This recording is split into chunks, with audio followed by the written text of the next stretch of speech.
ngeen ni suba ngeen dem lever immunité parlementaire bu honorable Farba Ngom maanaam fa ngeen jaarale Barthélémy Dias ngeen bëgg jaarale honorable Farba Ngom seen dil xam nañ ko de préparation seen élection locale yi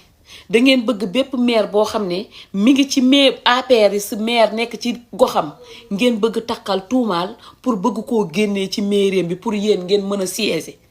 du jàll ci Matam du jàll ci Farba Ngom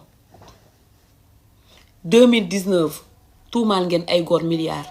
2020 21 22 23 24 ngeen jot nguur mënoo leen joxe preuve ñi ngeen tuumaal ay milliards nee ngeen gis ngeen compte bu am 1000 milliards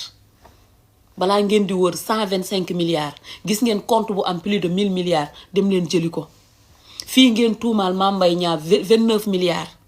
comme am ngeen newoon ngeen am ngeen code bi am ngeen numéro am ngeen document yëpp génnee leen loolu ngeen liggéeyee ko